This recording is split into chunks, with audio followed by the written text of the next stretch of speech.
Hi everyone. Hi Jay. Hey, Sina, how's it going? Hey. An Good. eventful, an eventful 24 hours for you. I'm not banned. I'm not banned. You can't get rid of me. That's all of that line is. That line is bouncing through my head. It's been quite an eventful 48 hours. I yeah. So we're doing this live stream today to kind of go over what the hell happened. I still don't know what happened. I'm also traveling, as you could probably tell from behind me. If people who are watching, I've been traveling for the You last mean that's week. not that's not what the glorious Sina bedroom actually looks like? Yeah. Yes, yes. This is how I live. Don't tell people how I live. Yeah. So I've been on the road. I've been working on it. It's funny actually. There's a lot. It's weird how life, tumultuous things happen when I'm in Montreal. I'm working on a. I'm sort of putting. I'm doing working on a. I've been working on this kind of documentary. I guess I can announce it, for Red Media, Red Nation Podcast. I'm aiming, I'm promising it now, and by doing this, I'm forcing myself to have it done. It's going to be out for September 30th, which is Orange Shirt Day here in Canada. Um, and I am going, I want, it's the reason why I'm bringing this up is that at the last time I was, the first time, last time I was here in this town working on this, that was when the internet was coming back on in Iran in January. And there was the big blackout, internet blackout for a few weeks, I think, if memory serves me right. Yeah, it was like 3 weeks or so. And during that time, there was this crazy, bloodletting, slaughterfest, ISIS attack, nationwide ISIS attack. And I was working on this. I was working on this documentary. It was really sort of emotionally involved. It's about a lot of unpleasant things, as one does when working on Red Nation podcast. It's not a lot of times. It's not a lot of fun things you talk about. So, and that time too, it was looking pretty bleak for Iran. It was looking like, yeah, regime change is coming, or at least that's what the imperialists wanted you to believe. So I'm back here doing another round of filming and kind of doing some B-roll and all that stuff, and much more. I have a much more like competent team. I didn't have any team. The team I had was the team of me last time, and this time around I got a lot of help, and the footage that I got in the last few days has been amazing. And but in the midst of all this crazy thing happened where I woke up in the middle. I woke up and I was like, "What's weird? Why? What's going on?" And I look at my phone and I check my phone for like just because I have a lot of YouTube channels that I organize, um, and I said to people like, "Oh, I got banned." Like I was like, "Oh, your channel has been removed for violent. What was it? What was the actual thing? Violent criminal organization for for violating our policy against violent criminal organizations." I think that's what it was. I can Yeah. find it. It's very strange, and I was like, okay." Here we go. Where was it? I can't even. Okay, yeah. Here we go. Your channel, The East is a Podcast, wasn't following our policy on violent criminal organizations. We removed it to protect our community. If you think we made the wrong call, we'd be happy to take another look. Begin your review to see more info and start your appeal. So that was 2 days ago, August 18th. Um, they said, yeah. So then I was a little shocked, and I haven't really had time to sort of look at it. I tweeted about it, like as just to just kind of announce it, and I kind of went about my day because I had a lot to do, and I had to go to my work. I had to go film, and the stuff I was filming too was like not fun. It's a documentary. I mean, I guess I can announce it. It's a documentary about the Mohawk mothers, and they're a group. Red Nation Podcast has profiled them a few years ago. They're a group of Indigenous women, um, from here, based in their homeland here of Ganawage, which is right across from the city of Montreal.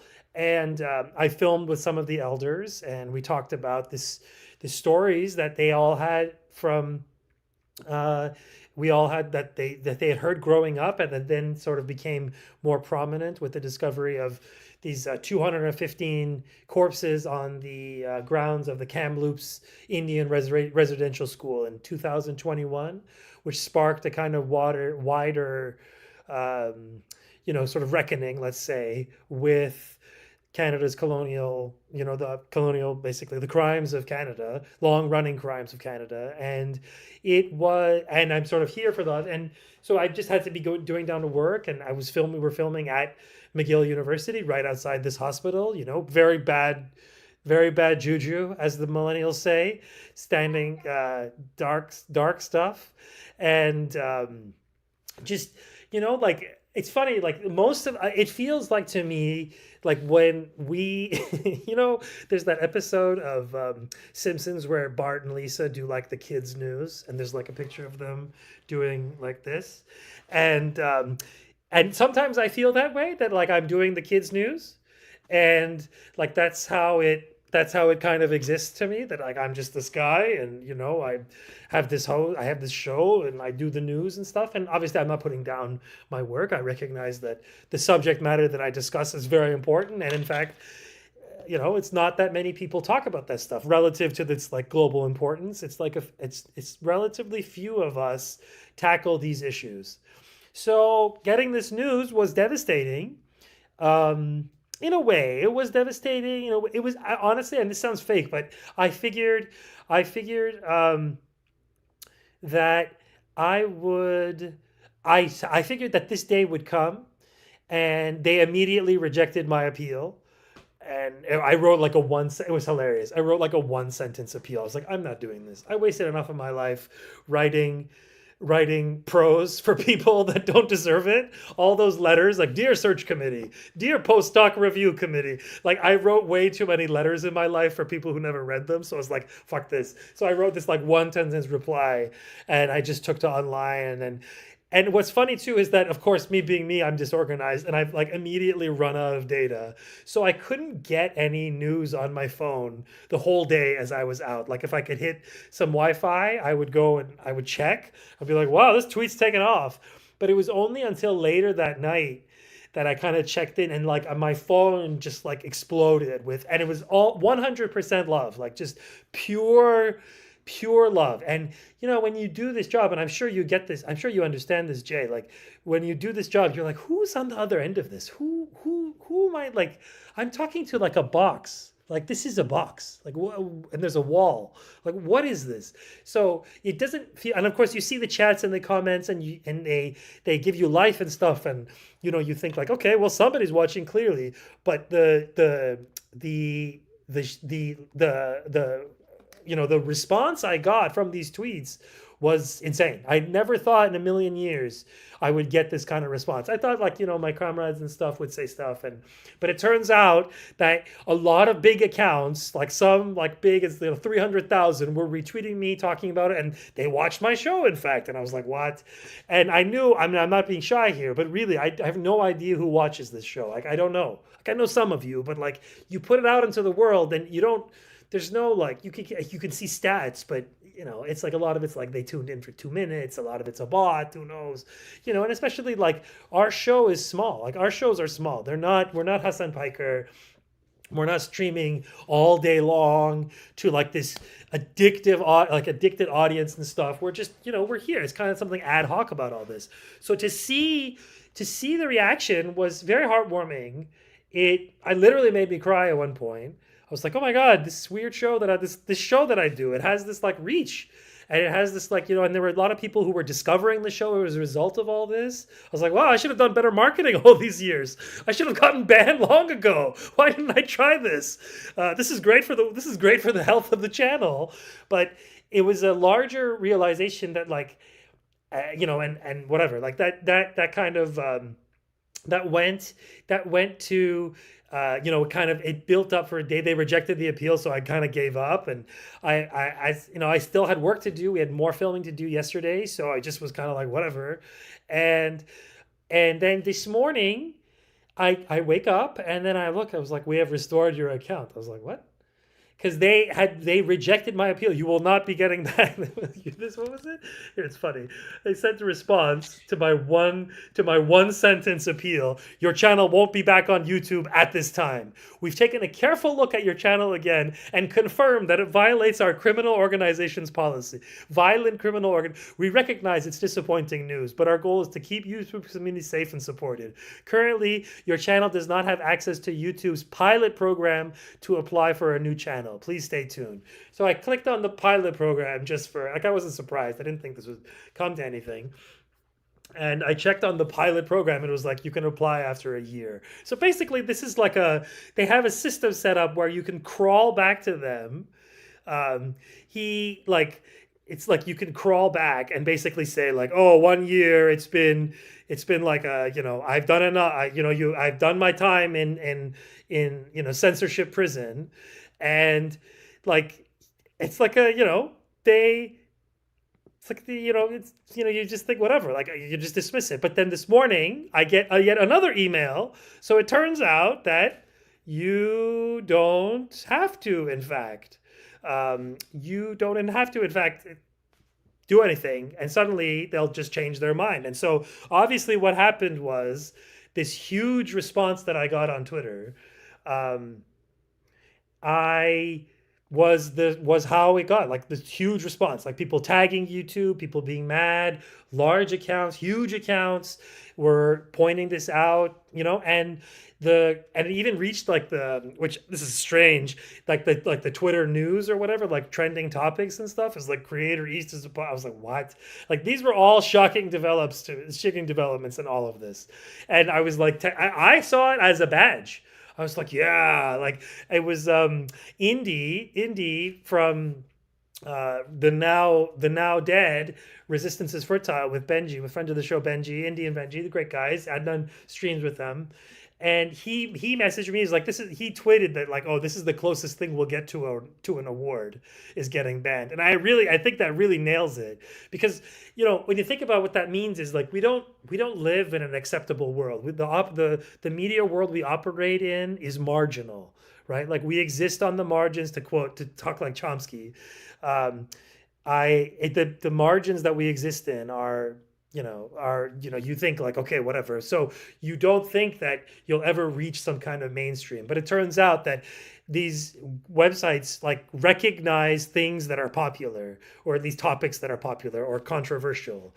And so this was a source of controversy. So this is something that I've never really experienced before. Like I don't swim in the sea of getting people to hate tweet me. Like I'm not that kind of guy. Like I don't do hot, like you're the same way. Like none of us are. We don't do things to get attention. We just say what we think, and we put it out there, and if people get mad, like whatever. But typically too, all of us are so fucking shadow banned that it doesn't even matter anyways. No one's gonna see our tweets anyways. So like what's the point? So the very fact that they deemed it necessary to squish me like a bug was a badge of honor. It is a badge of honor to say that, yeah, they went out of their way to squish me. Now, the fact that they turned around and, unbanned me and I'm here again, was a bit surprising to me. But I think, and I'm curious to sort of talk about this with you today, is that, we're living in a strange moment where these media companies need us. They need people like us. We help give YouTube executives their like third boat, right? Like we help them buy their third boat with our work. And they need people like us who do this stuff. And I don't think you're monetized either, Jay. Maybe you are. I'm not sure. No, I am. Yeah. No, yeah, I'm not monetized. So all the YouTube ad money goes to YouTube. Like every ad you see during my episodes does not come to me, because I've always felt that I got a longer leash being unmonetized. I don't know if that's true. I don't think that's true. I think I might as well monetize, but I don't care. It's curious to me, because we seem to live in this weird moment where the Zionists who are pushing for us to get banned, and I think what's become clear is that there has been this coordinated campaign to mass report resistoid channels or pro-resistance channels. So Justin Potter from the Anti-Empire Project has He has a bunch of channels that he has a bunch of videos that they're taking down one by one, all of them mentioning the names of resistance martyrs. Hassan Nasrallah. He did one on Abu Ubaidah. He got another one on Yahya Sinwar. All of those got taken down, and I don't think he was He was assessed a strike for all of this. I don't think so. And I was assessed a strike when they put me back on. They put me back on. They're like, "Oh, we took a look again."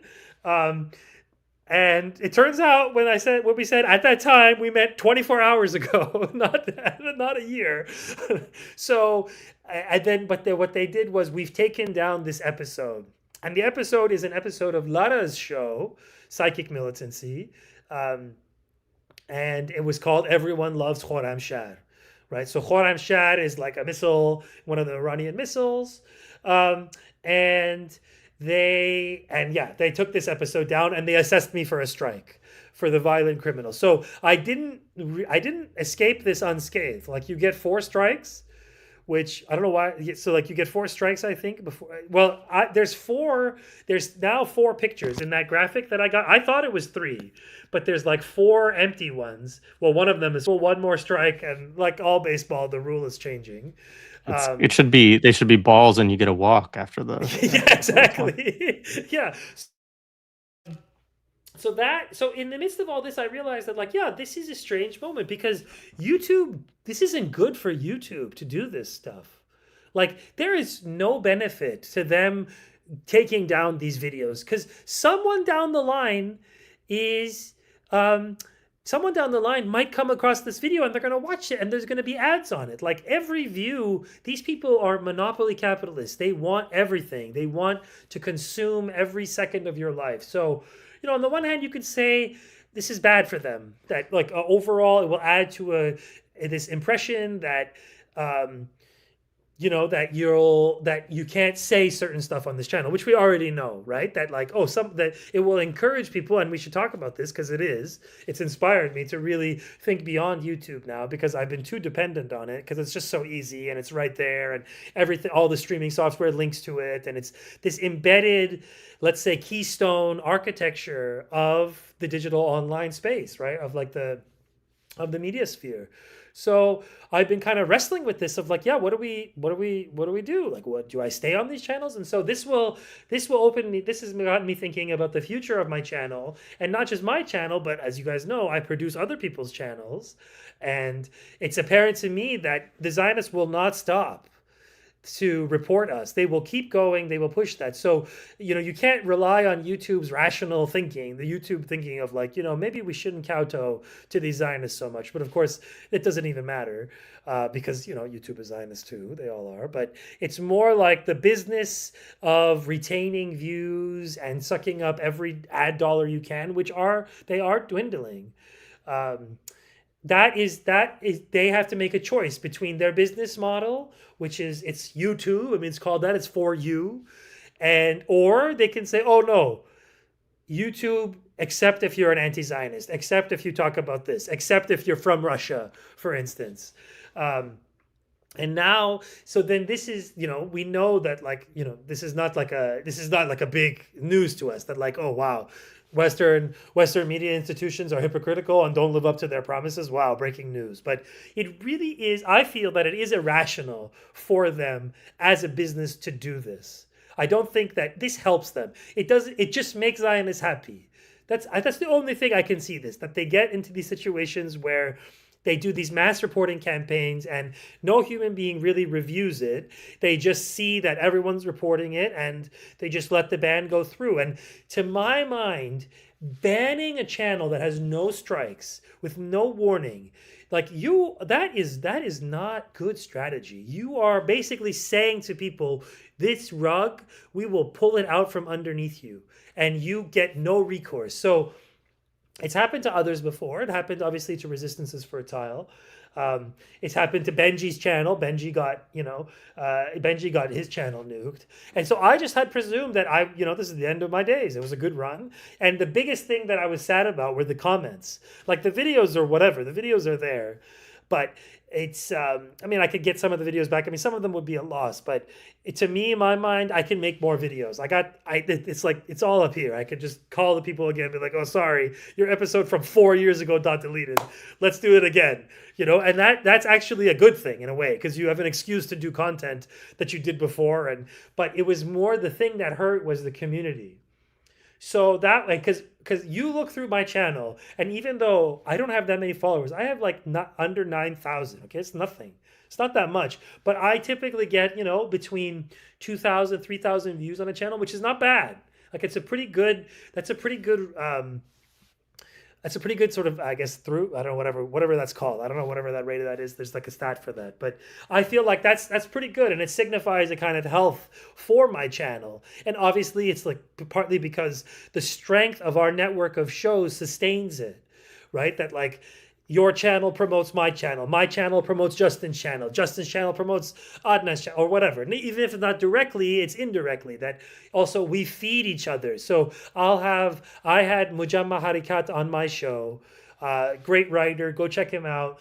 He did my show first, and then I saw him do other people's shows because people saw his episode with me and were like, yo, I want that. So like part of my job too is to find people who are, say, not so platformed, bring them onto my show, talk to them, get to explore their ideas, and other people see the same thing and repeat. So part of this is just kind of like adding to, like, I think like everything, it goes back to gardening. Like I think of it as kind of compost. You add stuff to it, and over time it turns into this like fertile material that more stuff can come out of. So it's yeah, that's a good quote. The more the more you tighten your grip, YouTube, the more channels will slip through your fingers. And that's essentially what Zionists are getting them to do. They're encouraging us to look past YouTube. And congratulations, Zionists, and congratulations, YouTube, by putting my show back. I appreciate my show getting put back online, but this whole ordeal has taught me that there's no future on this platform. And the fact that they can just like pull away all this work that you did that's now archived on this site, that you basically leave in trust with them in the hopes that someone along will come along. Like those documentaries, like I edited a documentary for Red Nation.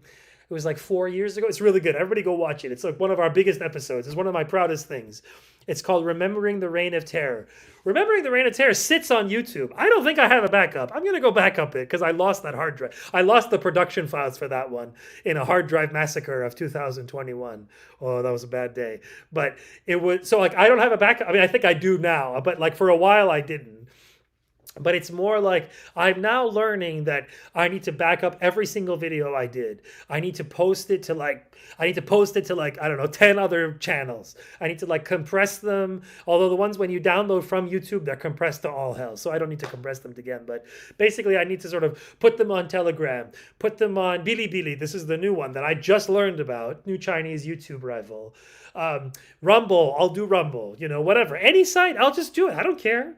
I'll just open an account. It doesn't cost anything. Like, why invest all your eggs?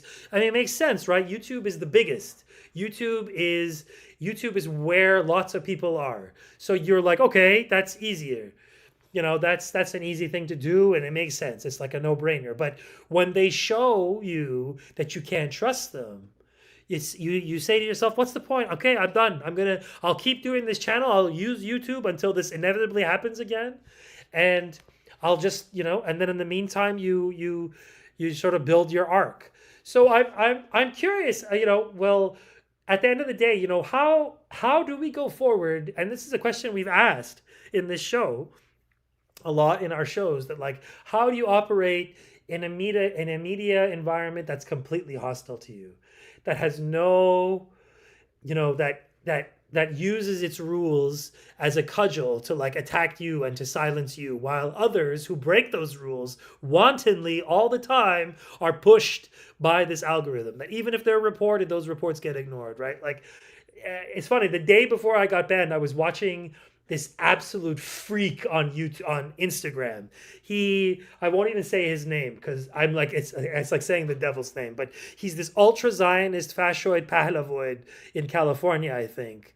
And he basically posts Iranian like news commentators, or not commentators, but like people who work on like the Iranian state media, and he like puts their social insurance numbers, which is like their national ID cards, and then lists the names of their of their relatives and stuff, and basically says we're gonna come and kill you. Like he doesn't say it in exact words, but this is like this is like a this is something that they do openly, right? Like they hex people openly. But because Iranians are allowed to be murdered live on TV and in the West, and you're allowed to call for their murder, they don't get in trouble. And in fact, the top comments were all clap, clap, like, all fresh right now. Obviously, there's a dirtier game, a more complicated game going underneath, which is, Mossad.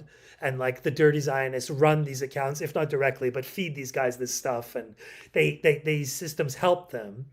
But it's to me, it's that question again, is like, do you keep operating under the sort of Damocles sword of censorship, or do you sort of put this away and say, okay, I'm done. I'm going to take my ball and go home? Because I'm pretty sure. I mean, I hate to speak for him. I'm pretty sure Justin is going to give up on YouTube. And Justin does big numbers. Justin's live streams do big numbers, like 10 times what I do, like what he does, like that in terms of just numbers. So I think he's done with it, and what they're doing now, because it is an act of violence to censor people in this way. Like I'm not like a guy who's like, oh my God, I've been murdered. Like it's not murder, but it's like it is an act of especially when the part of the world we live in bases its whole political identity around freedom, right? Freedom of this, freedom of that, freedom of blah, blah, blah, blah, blah. Like it goes to the fictionality of our world, of how like, oh, the rules can just change. It doesn't matter now. So I'm curious, like how do you see the future of your show on this platform? Like what do we do? Do we just stay here until until the people don't get angry again, or what? I don't have a clear answer to that. That was a beautiful 27 minutes of Oh my Cena God, what? 27 to minutes. start us off. I'm sorry. But I mean, so I don't know if you remember, but like, I don't know, I guess it was a year, maybe 2 years ago, that my channel had a very similar thing happen. It wasn't banning, but it was like full demonetization. Yeah. And we did an episode about it. And it was very similar in terms of the experience that you described. The only thing that I remember going through that it doesn't sound like you went through is I went through the gulag. So they made me go through a test to learn how to identify what is propaganda for violent criminal organizations and how to avoid doing it. So they actually gave examples and like, if you talk about it this way, is that okay? If you talk about it this way, is that okay? And but it was for the same thing, right? It was because we had a episode where a guest spoke about the resistance in Lebanon, right? And did so in a way that was like talking about the dignity of the people that were involved in it, essentially, right? I'm speaking obliquely because there is like a very clear policy here, which I think is really important for people to understand just off the top, right? Is that YouTube has this big catalog of things that you are not supposed to do on their platform. And I think it's hilarious, right, that they talk about keeping the community safe, like save us from Cena. I mean, it's so disgusting, in a world where like our governments are just funneling billions of dollars into missiles raining down on like poor people, and women, children, young men, like, and that it is unsafe, right, for us to talk about it, but it's specifically unsafe for us to identify in any way with the people who are resisting that stuff, right? And that is the big difficulty. And that, to be clear, like that has been something that I've struggled with on this platform the whole time, is that and I've talked to you about this before, is that I can't just say what I truly believe and how I really, really feel. Like, I know that I'm in a space where if I spoke the way that I would speak to people if I was face to face with them, that I would be taken down, for doing that. And so it is a problem. And I mean, YouTube is the largest streaming service in the world by far, right? So like it is the second biggest is Netflix, and it's way bigger than Netflix. Um, and there's interesting stuff. I mean, I do think that YouTube is losing some ground here because, Spotify, I mean, the problem is all of these platforms are owned by Zionists or like, Yeah. people who just dump revenue into the Zionist entity.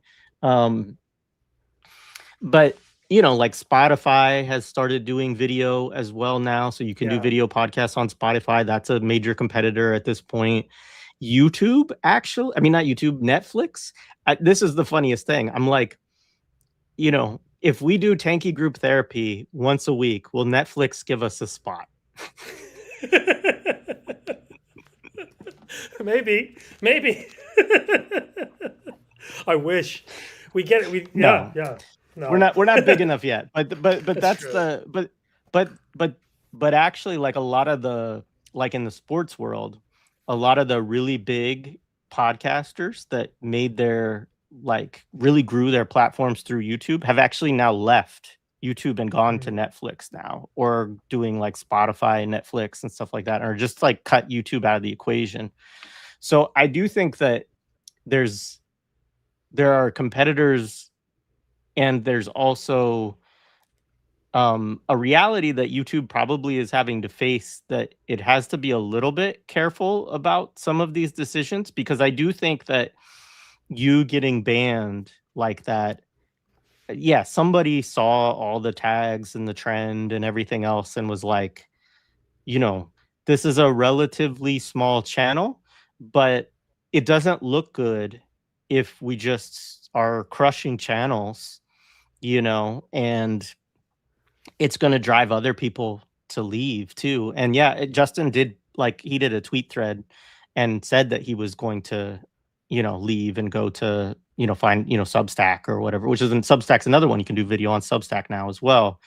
And there's a bunch of others, like you said, there's Rumble, there's, Twitch, there's all that kind of stuff. And Odyssey. so, yeah, so they're losing that. But I do think that the hard part is that even no matter what you go to, all of the platforms are out there are going to have some form of terms of service and community guidelines that are heavily informed by this kind of highly weaponized war on terror language that is really just to capitulate to Zionism and imperialism, and maybe China is the solution is to sort of look at, places outside, of the imperial core as the place that, could host it. That might be the solution long term. Right now, my child, I just want to say this for the record, he came down here. This is who I was like talking to when it looked like I was speaking. Is he said, "Dad, I'm gonna have Nutella with pretzels," and I was like, "No, that's not a good idea." And he's like, "Well, I already made it, so I'm going to go do it." So my child is on a sugar rush for the ages right now, ladies and gentlemen. And so anyway, anything could happen. Back to a couple other things that you hit on. I'm just going to jump around to some of the different things that you touched on. The McGill. So yeah, we had the Mohawk Mothers, 3 of them on our platform a couple of years ago when Mohawk Warrior Society, there was a book that came out on PM Press, I think. And yeah, I mean, McGill, there was like CIA MK Ultra experiments going on indigenous, children and stuff like that there. I mean, it's just hideous shit. Removed to protect our community. I mean, that's wild. It's just, it's like so insulting. It's so like, you guys are the criminals. I'm not a criminal. Yeah. You're the criminals. Seriously. No, I mean, Alphabet, like YouTube, Google is in like that top 7 funders of the genocide for that Francesca Albanese did, right, when she did her like report on like the financial backers of all this stuff. They were in like the top 7, you know, and so it's like they're absolutely the criminals. But I do think that there's a couple things. One, the process is so random and arbitrary. Like you and I have discussions like this all the time, right? And then they just pick one out from however months ago, or in Justin's case, like years ago, right? Like it's been sitting there the whole time, and now you're gonna say, okay, this is in violation, and they'll just jump straight to a ban, right? Like I don't even understand what the fuck is the purpose of the strike system, right? If there is no progressive discipline involved in this at all, right? Yeah. Like when I got demonetized, it was the same thing. Like I had never had a strike. I had never at that point even had like a Yeah. copyright hit or anything like that, you know, and they just took it all away.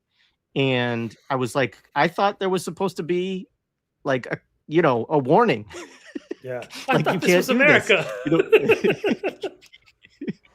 And it's just wow. But I think that's the intention too, right? Is to have you feel what you felt, you know, which is like, oh Yeah. shit, like I lost all this stuff. And like, you know, and I agree, it doesn't serve them, because now you're like, why do I want to keep my stuff here if they could just take it all away like that? Um, Yeah.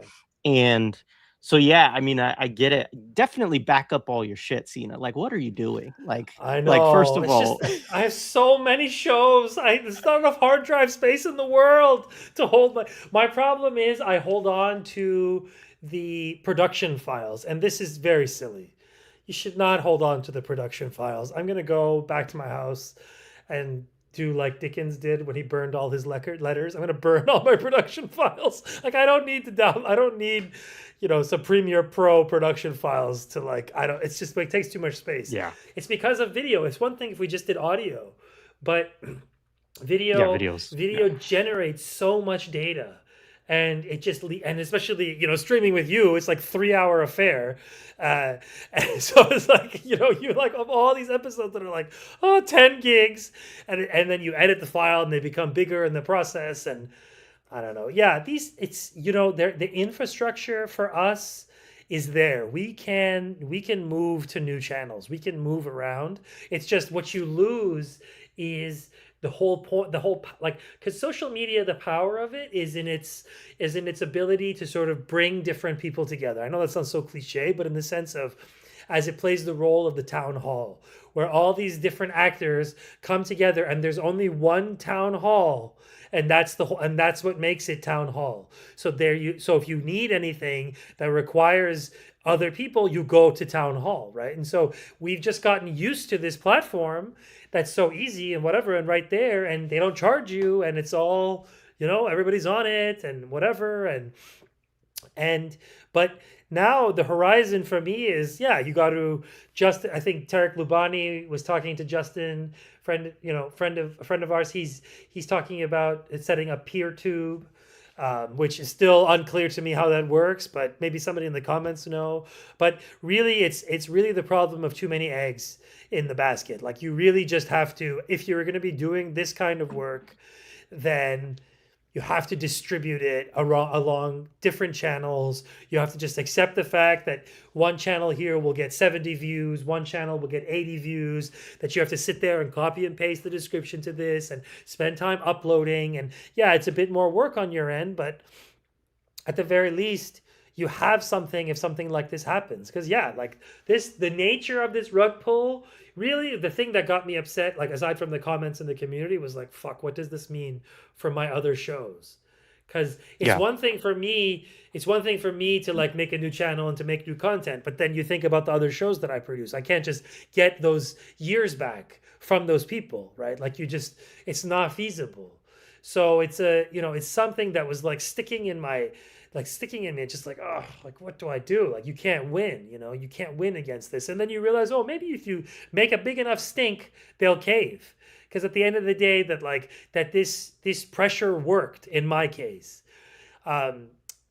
I do want to bring up the fact that like I want to counterbalance this weird story with a much darker, much sadder story that doesn't have a happy ending, which is in terms of what social media can do. Because as this is happening, the fallout of the poor Jason Arday's case is now becoming apparent, and the sadism on the part of these freaks who hunted this guy, who went after them, who used, like, as the world is burning into a husk, as the burning into a pile of ashes, they go after this guy. And obviously it's because the world is burning and they need to distract, the chud newspaper, like they need to attack their chud readers with this. That the story of this guy and what social media did to him versus what it did for me, to me is like, is something, as a lesson in all this, that like it worked out for me. That's just how social media should work.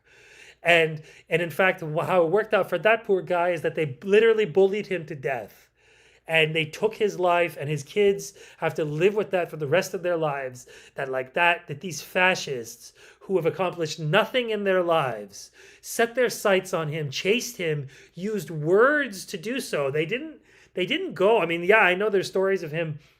There's the stories of like, they left a hog's head on his door or some bullshit. Like, like they chased this guy with words. Like they chased this guy with like posts, like just stuff about him, pictures of him, newspaper articles, stuff that millions of people read. Right? And people like the chief scumbag, Aaron Bastani, go fuck yourself, you evil piece of shit. I hope Novara never publishes a thing again. I hope Novara fails after this. If you watch Novara, you're helping reinforce his behavior, because he's always been a piece of shit who chased after any stupid fucking thing that the chuds were on. Because what really is the sort of background of all this is that chud media drives a lot of mainstream media now. And it used to not be the case. Chud media used to be in a corner and they used to do their thing. But now, because chuds took over all these channels, like chuds took over all these things, they now drive it. So that if you look on like all the top answers, it's all right-wing fascists. It's all right-wing fascists now being pushed to the top. So like, to me, we are on hostile platforms that look to harm people who are doing things like the things that we are doing. And the fact that Novara, which claims to be this kind of left, whatever, socialist, fucking that stupid clown, the other one, whatever her name is, saying, I'm literally a communist. Oh, it's just, I mean, I know the British media sphere is particularly disgusting. Like it has its own, like, and of course it's a much older history of being disgusting than the American one. I mean, the American one is pretty disgusting too, but this is a deep, rich history of chuds screaming into the void while other truds read them and like use it to like stir up a kind of hate wave. But God, it's just so, the things that these freaks do to just normal people, and they do it in the name of their own wounded souls. And meanwhile, just little channel like mine, I talk about resistance stuff that's like to do with liberation of people. We talk about, like, I have a, like the documentary we did. Everybody should watch it. It's amazing about these three people in Gaza just kind of telling their stories. Like that was something I'm very proud of. That's something that I did, and that got a raise too. I mean, it's back. You should all watch it. If you haven't watched it, you should donate. But that stuff like that, like this deserves to be seen by more people. It doesn't deserve to be deleted. And the fact that we have to like live in this upside down house of mirrors where like, you're accused of being this, and meanwhile the fascioid freaks like call for our murder, or they call for other people's murders, or they actively seek them out. I mean, it's just, I don't know, man. We live in hell. We live in actual hell. And like, it's, I mean, in terms of media hell, it's hellish. Yeah, I mean, the mob the angry mob is a powerful and dangerous force, right? Like, so you can have, I mean, it, simply put, right, like this is not a brilliant thing to say, but like it is true that people can accomplish, great and terrible things when they when they work together in large numbers, right? And it is unfortunate, and it's awful. I mean, in the Jason Arday case, and And you and I both know a number of people who have been harassed. I mean, our channel, we've had this asshole, what is it, Stu Studio, whatever, from the Yeah. Manhattan Institute, who, you know, he hasn't been on us as much lately because he's got a major hard on for the DSA right now. So like that's what he's spending all of his time, is like tracking down individual ones and like trying to map out the different tendencies within it. I'm like, bro, you're getting paid $23 an hour from the Manhattan Institute. Like, your life sucks. But you know, he'll clip things, right? And then they have their own, he puts it on his thing, and then they have all of these AI generated articles that go out to these publications that are owned by people who are on the board of the Manhattan Institute. So it's like this network, right? It's this little fash network Yeah. that It is, disseminates information, and it's all rage bait, right? It's all designed to like red meat for the fascists of like, what did somebody say today that we can get riled up, and we can try to get them, you know, to lose, like, if they don't have tenure yet, we try to prevent that from happening. If they have tenure, you know what, like, they just try to make people's lives miserable, right? And it goes as far as, I mean, you know, again, people we both know, of sexual assault threats, like people being threatened that they'll be raped, people being threatened that they'll be murdered, people being threatened that they'll go after their kids, like stuff like that, off of like something that somebody says on a fucking, you know, podcast. Like, it's wild. And so, I mean, it's terrible. And I do think it's particularly awful that anyone who thinks of themselves on the left, like, I mean, I have massive disagreements with, you know, several, you know, Bastani and Novara and all that kind of stuff, like in terms of what our politics are. But like, you're supposed to be about some kind of fucking like solid, like, what are you doing? Like, why would you dovetail and jump on and pile on to this like fascist, you know, dumpster fire? Yeah. And it's disgusting, you know, it is. And Well, I don't know, I mean, even yeah. in the times when we've done like more negative stuff, like I'm largely just overdoing that kind of shit, because it's just like, yeah, there's so much to talk about in the world. We don't need to like dwell on like targeting individual people and shit. I mean, I think in the end, in the case of Bastani specifically, his MO seems to be that, and this is what, like, a lot of people, a lot of media is like this, which is chasing clicks, right? Like chasing clicks, chasing views, and chasing engagement, basically, so that the you know, you increase you. So if a story is hot, and I remember his first fake apology, he then released a second fake apology. um, the first one, I remember he said, and I don't get me wrong, guys, I don't pay attention to Novara, I barely know it exists, I just hate Aaron Bastani. He's always been a clown, and the fact that he's half Iranian, or I don't know, full Iranian, is why I reserve so much hate for him, because he's a product of our people. So I feel personally responsible for exposing him for being a rat. So I've gone at him a bunch of times, and I remember he also got, if memory recalls, he helped basically get two people get arrested, or he helped basically bring attention. He uses his account and his large following to target people who do things that he doesn't agree with, and that gives license to chuds to amplify it and target those people. So like, that's the sick media sphere we're in, where individuals who have no power, right, are targeted by people who have media power, who then people with actual power, the cops, use that as an excuse to like set an example, right? And so when Aaron Bastani boosts some freaks for when Aaron Bastani boosts some freaks for going after, or like whatever, boosts some freaks for going after this guy, he's like, oh, a story is just a story. But it adds to the fact that, oh, here's this left liberal guy joining on the fun. I mean, he called that poor guy a con man. No, Aaron, you're the con man. The con is that you're a normal human being doing the news who has something to contribute. That's your con. Jason Arde was not a con man. You're the con man.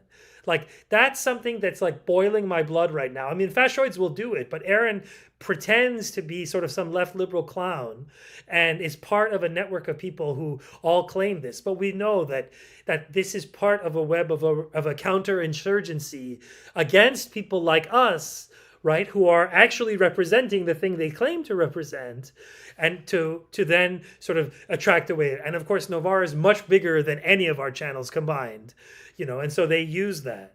And it's like, to me, that those kind of, this media sphere we're now living in, that is so vile, it's so dangerous. And I'm hoping that finally we can use some of this rage that was now boiling in us, and maybe that's the point of this live stream, to now go after, like, fight fire with fire. So if you're going to target like a guy on our side, or a guy, one of the people, like a normal guy, like, okay, go after Nathan, whatever his Kofnas, whatever his stupid fucking name is, the little weasel ferret boy who led this witch hunt lynching. Now he's being investigated. Now two can play at that game, because it turns out when you leave Twitter, there's a real world of human beings that you have to live in, and the chuds can't protect you all the time. So I'm hoping, at the very least, Novara flushes itself down the toilet, commits media seppuku, and we never have to hear from Aaron Bastani again. Unfortunately, that probably won't happen. But I sincerely ask anyone following this to never let Aaron forget that he helped drive a man to suicide. He really did. Aaron Bastani helped drive a man to suicide. Okay? Don't ever let him forget it. Tweet it. Have a bot. If people who know how to do this, set up bot accounts. Tweet at him the same thing every day. Like, I don't care. Just remind the man that he did this. Because that, to me, is like, I don't know.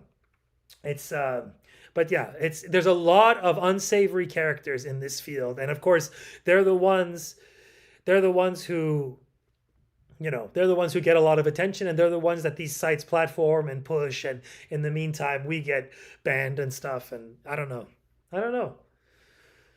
Oh, sorry. I'm ranting. I'm angry. I'm so pissed off. I'm so fucking pissed off, man. It's a terrible feeling.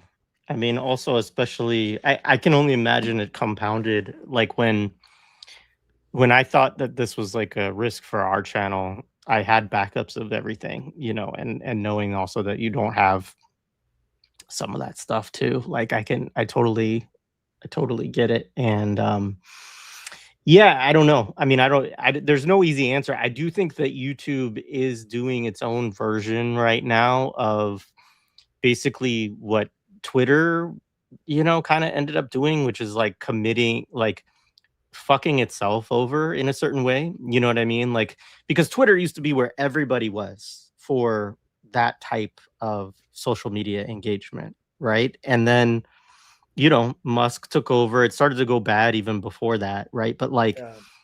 they totally screwed the algorithms up. They start shadow banning people a whole bunch. They start making people pay for stuff. This happened recently. They gave me a blue check for my personal account because they said I was famous. And then they took it away 2 weeks later, and they didn't even explain why. You're not famous anymore. We don't like you. Like, I could give two shits, but it was hilarious. I was like, wait, where did the blue check go? They just took it away. I checked my email. I was like, there's no communication about this whatsoever, right? But like, you're in this world now where there's Threads, there's Blue Sky, there's Upscrolled, obviously there's always been Instagram, and people, like, you go on these, sometimes I go on these different platforms and I'm like, this is so weird, because one, like, a bunch of these people all used to be on Twitter, but now, like, there's like all of these subcultures kind of developing in these different spaces, that are totally disconnected. I mean, there was always like kind of silos on Twitter, right? Or different, you get into your track of like resistoids or whatever it is, right? Where people are having the same conversation within that kind of sphere. But now, like so much of that is just split into these different places. So you Yeah. have like all the libs on Blue Sky, then you have like a lot of what used to be Black Twitter like is on Threads, and it's very weird. But I think YouTube, with these kinds of responses and this like heavy-handed, I mean, it'd be so easy for them to just like have something reach out and be like, "Hey, could you change the name of this live stream? Like, you're not actually doing anything that is against our policies, but this name makes it look like you really love military equipment that's attached Yeah. to a banned, entity or whatever." Yeah. Which is, I mean, is also hilarious because it's like, how do you talk about Iran or Cuba when the government literally says that the entire state is a Yeah. sponsor of terror, right? So they say like anything that you talk about with relation to this, unless you are condemning it, which is also why, honestly, like we sometimes we give people shit or we talk about all these people who condemn stuff. But like a lot of that politics of condemnation comes just out of them being afraid of being like banned from certain spaces Yeah. for talking more objectively about things, Yeah. And I don't, I mean, it's not a compromise I would make, and it's not one that I excuse, but I do understand that that is a lot of where that comes from. And obviously it has a huge impact on people watching stuff thinking, oh, this person's a decent person, but they said this is bad, so I guess it is bad. Even if I still like good things in the world, I have to not like Iran, and it's just like, I don't know, it's fucking awful. It's really Yeah. it's really painful that how much the digital space has become a space for the curation of a kind of subject, right? Of, like just setting these firm lines of what people can and can't do. And then you just get rid of the people who don't play along, right? I mean, we all know people who've been banned from Instagram, kicked off of Twitter, like all of these things over the years for being pro-Palestine. Obviously we know people like Steven Salida who've been, you know, chased out of the US Academy and all of this stuff, or so there's just so many examples of it. But yeah, I don't know. I mean, it's really, it's hard because so much discussion does happen in these digital spaces, and obviously it does give you that allure of being able to connect with, even if we don't have large audiences, we're not going to go out in our community and talk to a few Yeah. thousand people who are also interested in, you know, these things, right? And having these kind of conversations, right? I Like, should, you should, my neighbors, when they're like, they don't know what I do. At least I don't think they do. But all of them are like chuds, but they're like rural chuds, and they're like my neighbors, so they accept me. They're not like, I find liberals are kind of different with when they find out your politics are scary for them. I don't know. There's something different about how they sort of navigate the question of like I told one of them, I was like, I'm a communist. I hate liberals more than you do, dude. Like, believe me. And he was like, like the look of like the jaw at the bottom of all this is like, this to me says that, okay, we have an interesting comment. Secret dance move, who's been a hater this whole podcast. I'm gonna put him on blast. Cena just overreacts when he just needs to be smarter in his presentation and the way he disseminates the information. See, here's the thing about that. You let them win by getting you to self-censor. It's not about being smart and being dumb. Okay, that's like, you're not in, you it's not to say that invites trouble by being like, X group is amazing, this band, they're amazing. You don't have to do that. Like, you can just talk about it in a normal way, and you don't get like, you still get in trouble. And there's also an assumption behind that saying that, oh, if you don't break the rules, you won't get in trouble. I'm sorry, the right wing break all the rules and they do it gleefully and they don't get in trouble. We live by different set of rules. So like this is a different situation where we live under the constant threat of being censored. It's not about moving about that, oh, don't say it. But no, this is not you can't at a certain point when you're in these spaces, you either say the things that are on your mind and you say them in a way that's not illegal, and then they make it illegal because somebody who doesn't like what you're saying says that, oh, it's a crime, it's a crime. So then they go find an excuse to do it. But I don't think there's a way to avoid YouTube censorship. If YouTube wants to censor you, you will. They will, and they will come at you anyway. And I don't think that right-wingers who get away with it, they do it because they're smart. No, they get away with it because they're right-wingers, and we live in a fascist fucking country, and we're the enemy, and they get supported. Remember, Discord helps these sites, okay? People hating on each other and fighting, they help these sites, okay? They help them. It helps these sites. You bring hate to your community, and this is the Aaron Bastani model. Say stuff that chuds say, but say it to your lib and sock them followers and get them mad at you and and this is also the new Twitter. Although this has kind of died down too because the blue checkmark thing, like the whatever partner program, it hasn't been paying. They basically said we're not going to pay this.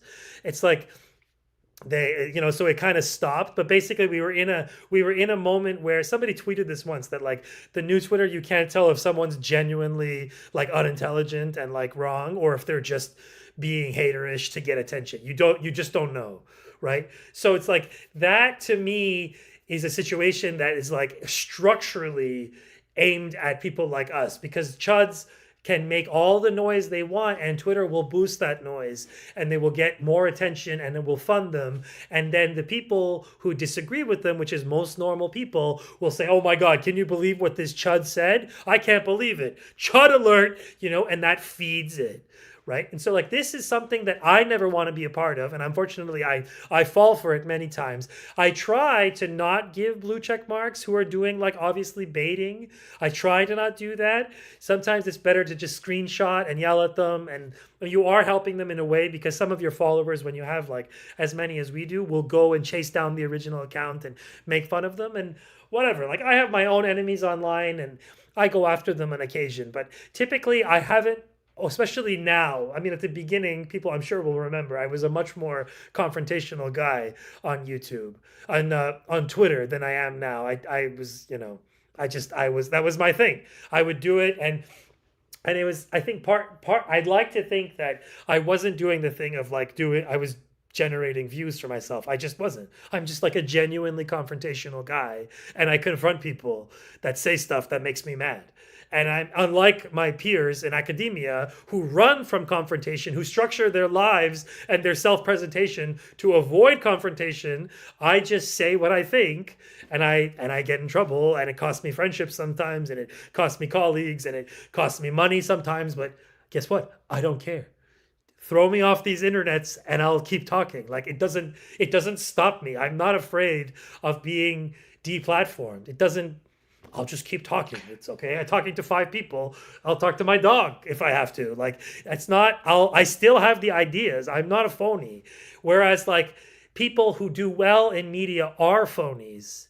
They're paid to be phonies because phonyhood, which is not to say they're insincere. I just mean in the sense that they say things that help them block, that help them generate controversy that then, because the point is not to sort of engage in an exchange of ideas, which is like a bullshit liberal thing anyways. We know that the Enlightenment's fake, but like, and I'm still abiding by it for some stupid reason. But it's like, it's more to the fact that like, there's not that many people talking about the things I talk about.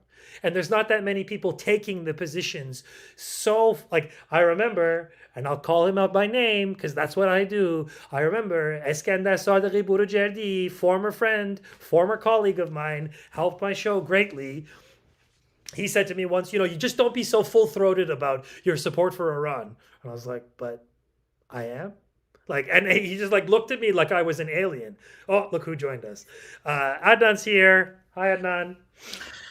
Hi, condolences and congratulations simultaneously, Stina. Thank you, Adnan. Thank you. I hope the Good to see dentist you wasn't today. too painful.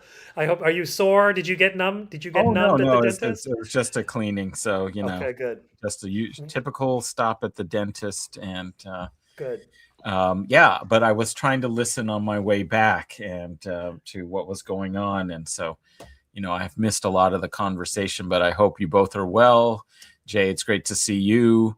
Great to And see you, Tina, Adnan. you're online. You're back online, so I'm that's back on. great. I think one of the reasons I haven't been able to reach out to you, I'm not responding, is because I ran out of 5 GB of data, so I only have like 5 on my plan. So I haven't been able to like access my news. So you've been contacting me. I've been slow to respond, but yeah, we've been talking a lot about what happened. I gave a full breakdown that took like. And it took 27 minutes of everything that happened. But since you are one of the hosts I produced for, this affects you because I was worried next that like, what if they go for Adnan's show next? Like, what are we gonna do? Like, Adnan produces a lot. He does a lot of content. He doesn't pull his punches.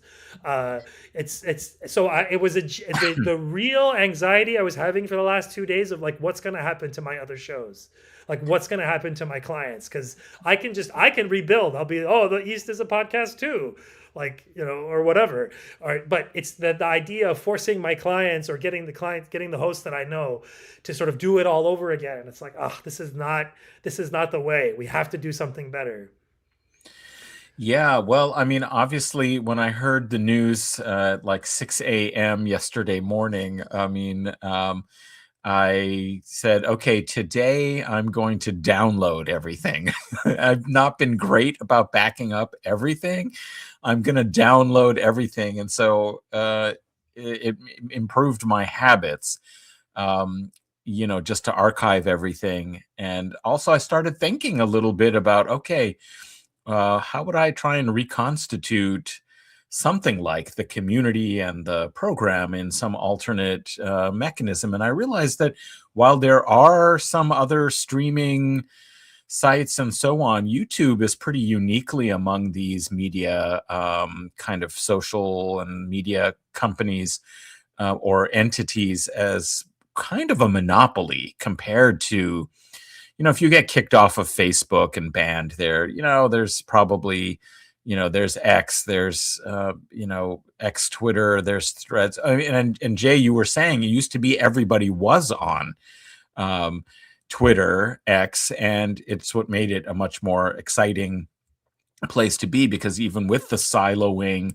of who you follow and what comes on your feed, you did come across other people and there were more opportunities for those kinds of exchanges. Not that those exchanges in 144 characters or whatever led to very substantive discussions, but at least you'd encountered views from other people. People were retweeting and linking articles from media that maybe I wouldn't follow or come across. And now there's been this further segmentation with like the liberals on Blue Sky and Threads and, and so on. But really, where do you go for, kind of video content and engagement besides YouTube? Sure, there's Rumble, there's this, there's that, but there isn't really the same kind of density. If you get banned from Facebook, maybe you should actually be thankful, like you're probably going to meet like more interesting people or a different age range or something. There are options. But YouTube is really a monopoly. And it's interesting that it seems now that there is some more concerted effort to police what's happening here. And that's a concern. And, I will say that our friends, colleagues from Resistance is Fertile podcast got 2 channels taken down, one of which was for, I believe, a comment I made on my channel, but because they clipped it, and it was, again, one of these where I was, just as you were saying before, Jay, discussing actually what's happening in the world, and doing so can be characterized and seen as somehow being supportive, right? Just talking about the facts can be seen as supporting. And what does it mean, to give material support if you are actually analyzing the material conditions and do accept that resistance is a right of oppressed peoples, of occupied people suffering settler colonialism.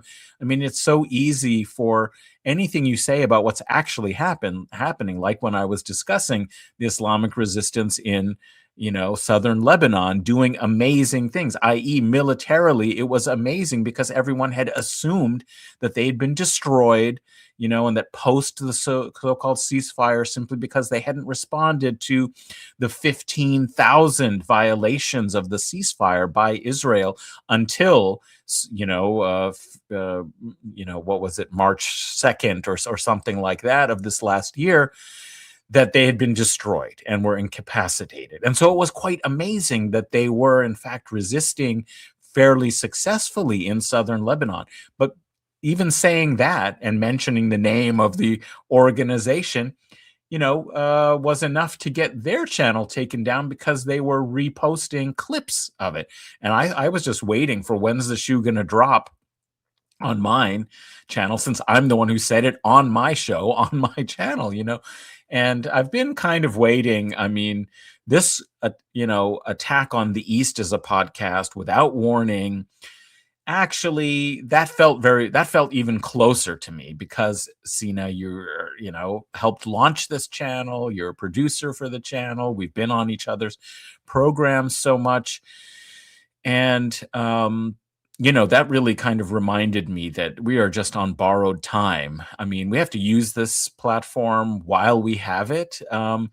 But these are not stable entities for us to do the kind of political work. We enjoy it while we have it, and everybody in the chat value the opportunity that you have, because we don't really know whether this is going to survive, because it is being effective in putting people in touch and exposing them to ideas and perspectives that are very challenging to the established political, economic order.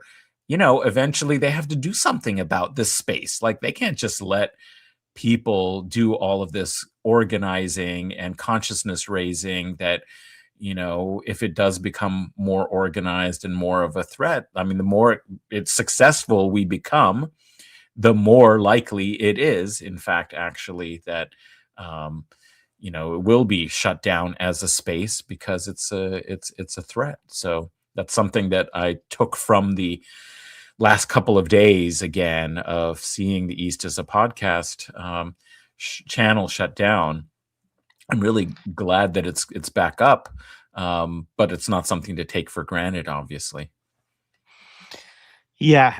I mean, Sina, I wanted to say thanks, Adnan, and then great to see you again. It's been a while. I always appreciate the work that you're doing.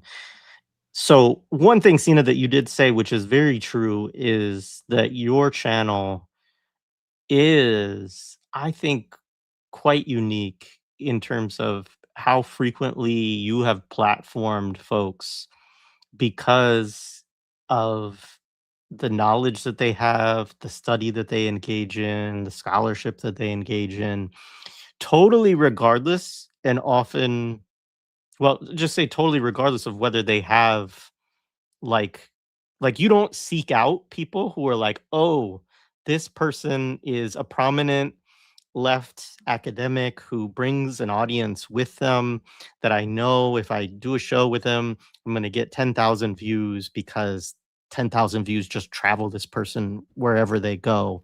Yeah. You actually seek out it, as you would put it, probably the freaks in a certain way, right? The people who the people who are really dedicated to studying a specific thing and have a lot to share, but are not media personalities, even of a small kind of, niche like academic or, social media with a big platform and that kind of stuff. And I think that's an incredible public service that you have done for your audience and for, like you said, the other podcasts, right? Because it also does give us the opportunity to say, oh, Sina had that person on. Let me go see how it went. And oh yeah, that seems great. Let's have this on. And I know I've done that before. And you mentioned that, Adnan and others, I'm sure, have as well. But I do want to say, because you also are very bad about promoting your Yeah. Patreon, Sina, Yeah. that people should support your Patreon while you have that platform, because it is a great way for people to thank you and to support the work that you're doing. As you mentioned, your channel is not monetized. Anybody thinks you get a lot of money from YouTube monetization doesn't really know how it works. They get like a penny and then they split it and they give you like a tenth of the penny and then they're like, here you go. Here you go. Um, There's your reward. but Patreon is the way. I think that for now, I've also we've talked about this before. I'm worried about censorship and them cutting people out of those platforms as well, because they've also adopted a lot of policies that seemingly are designed to move in that direction, but I haven't seen it happen en masse. There's a couple of examples I know, but not a whole lot. But I think that that's one thing I would say, is that people should absolutely support Sina's show. And then because I think the thing about taking it, there's two things. Like, you can put it anywhere. The chat is the difficult question, really. It's like, if you move to a different platform, will all these wonderful people who engage and listen, will they join? Can they? Does it even have the infrastructure for that sort of thing over there, right? Is another question for some of these alternative platforms. But it is also, this, because YouTube gets you in front of more people than some of those places will, will you reach that person who's going to sign up and help support the show too? But so anyways, I just wanted to plug what you do, because I do genuinely appreciate it, and also encourage people to support your Patreon. And also just say to Secret Dance Move that you are like this all the time. So if anybody who thinks that Sina puts on like an extra layer of something when he comes on in podcasts, like I promise you, as somebody who's It might be worse in real life. You might be toning it down. Adnan has experienced me in real life, unlike Jay. Adnan, I went to Adnan's house once and I bullied him into buying a new TV. That was a great day. He's the force of nature. Yeah. Patreon is a big question here, because even more, like, to kick people off of Patreon, to like kowtow to Zionists for Patreon to do it, that is suicidal. And that is actually suicidal for them. And something that I've been impressed by Patreon so far is that they've never even sniffed at it. Now that I've said that, some bad actor watching this is going to say, "Oh, don't mind if I do." But it would be suicidal for Patreon, because there are other places you can get support. Is it as good? I don't know. Is it as common? Probably not. But it's something that if they kicked me off of Patreon, it would be a signal to others. Now, remember Ukraine 2022? I'm pretty sure they kicked a lot of Russian creators off of Patreon then. I'm pretty sure, because I think they put on like the same kind of, I think OFAC or something, Office of Foreign Asset Control or something. I'm pretty sure they put the same OFAC that they've had on Iran. So Iran, you can't ever connect to Iran. Sanctions is the problem. Yeah. So like sanctions, like legal stuff is different. But like caving to Zionists who don't like what you're saying, that would be very suicidal for Patreon. So far, they have not done that. Now, do I know people who say talk about Iran, who then, who were on Patreon, who then got a threatening letter from Patreon, who then had to say, "Oh, I'm not connected," and you have to disavow and do the thing you always have to do? Yes, I do know one case of that, but I've never gotten a whiff of censorship or interest in censorship from Patreon. Can that change in the increasingly reactionary media sphere we're on? Maybe like it could possibly lead to that. I can see that happening, but it's an example I was already saying earlier, is that it's not actually good for these sites to do this. That like they need every penny and they need every view. I mean, does YouTube literally need every penny? No. Does Patreon? No. But that sense of security that people have, okay, I'll just start a Patreon. Oh, I'll just start a YouTube. It's safe. When that goes, when people start saying like, hey, don't do that, they cut off this guy, like, hey, don't do that, like that is something that will then cause them problems. So to my mind, that when that happens, when you see channels like ours getting deplatformed, then maybe it's already happening and I just missed it. I can see like that's like that to me is like, yeah, it's something that worries me, but it also doesn't worry me because it's like, okay, well, that's the next phase of this, whatever this is. Like it's not something that will to my mind will be sort of portend a future for those companies because they rely upon this image of stability, and if that stability goes, people will leave. There's other places. There's not the only sheriff in town that can whatever, that can take your money and post stuff. And even now, it's the same thing you said earlier about Substack. They're all trying to like eat each other's lunch. So like Substack is trying to be like YouTube and Twitter. It's trying to do both, and Patreon. In fact, it's trying to do that. Like, they have like quips now, which are basically like tweets. Like they on Patreon, like Patreon is trying to do that. Patreon is trying to gear you towards that. So they are kind of fighting the Silicon Valley, and the fact that they're all probably within like a 45-minute drive from each other. They're probably employees, all know each other and talk to each other because this is ultimately Silicon Valley isn't that big, and these sites, especially in the Angloid world that we're in, there's not that many of them, and they're like, it's not like this is something that. This is something that for them, they know, like they noticed the response to like my little show getting people upset. I mean, partly it helped that big accounts tweeted about it. Like I had some big accounts. Like there's a great account who's here now, or at least said they would be here. Israel Exposed. They have 250,000 followers, or no, a third of a million. It's like 345,000 followers. Like I have like 20, and I'm like shadow banned to all hell. But if you have a big enough account, you can break through that stuff. And especially, I think people recognize too that like when you just do this, when you do this rug pull, that is a threat to all of us. That's something that they're signaling to all of us that like, hey, we're coming for you next. So it was heartening to see that. It was heartening to see that kind of response from me, and I'll I don't know. I have to really go through the tweets. I haven't had a second really to breathe here, so I'm gonna go and be touched and go do. I'm the validation vampire inside of me will go and be happy after all of this, because like you do all this in the background. And especially I work on other people's shows, so they don't really know I'm there. And I see the same thing for my own host that like, 1,000 views on this, 2,000 views on this. It's not that much, but it's the nature of those views. That's also a figure in all in here. Is that like, it's one thing to get like 300,000, but like, are people really deeply engaged?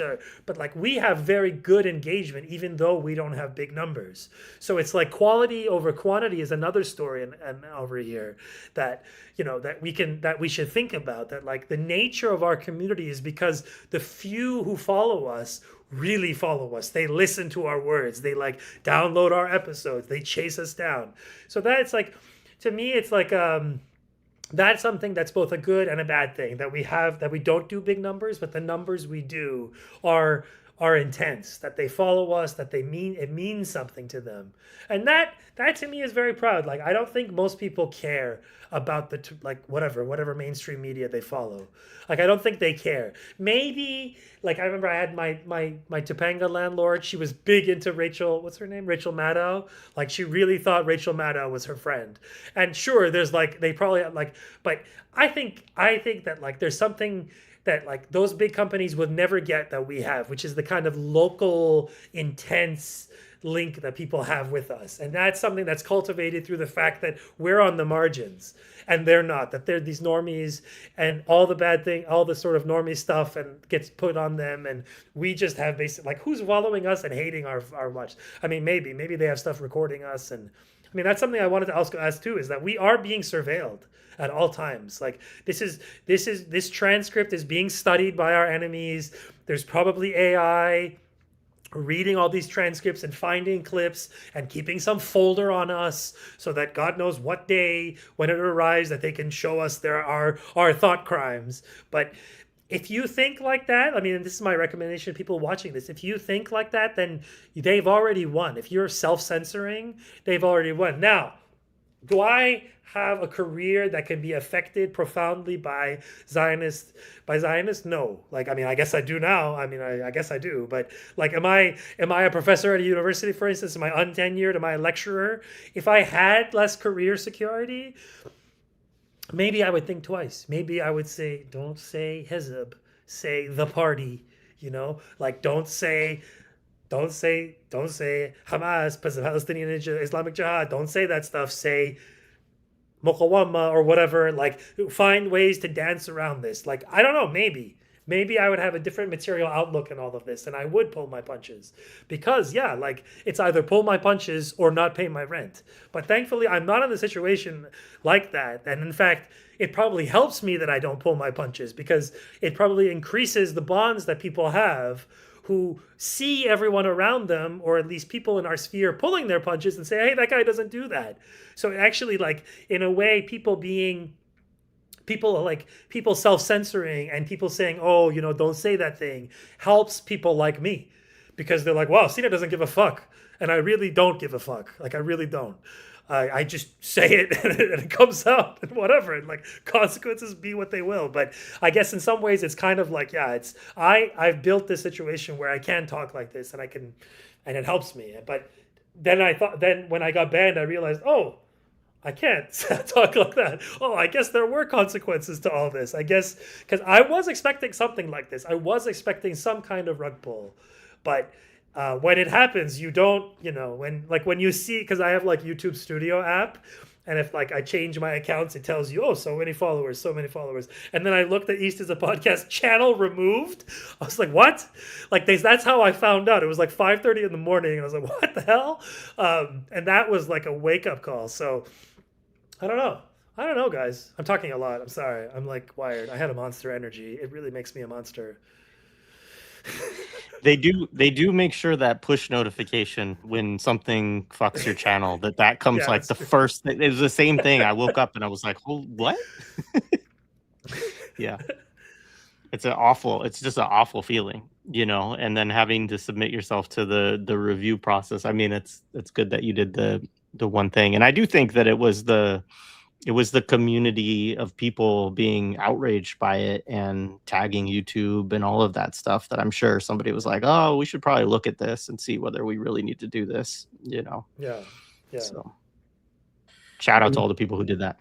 Well, that's Thank you, everyone. that's the other component of it, is that it's either kind of Zionist complaints, and they take those very seriously when they're made and specifically directed, or it's AI with the algorithm, kind of just going through the churn and, keywords or keyword combos or, whatever, just get processed this way. To kind of suppress, based on this, artificial, algorithmic censorship, that's working, because who are these media companies? What are their, they have obviously a desire to make money, which means, as many views and engagement and all of that makes them money, but they are also heavily invested at a different level in ideological terms with the disinformation war, with the control of information, and then there's explicitly actual right-wing Zionist and corporatist figures who are also looking to suppress real understanding about the material conditions of the world, and a desire to actually try and bring people together to do something about it, to change it.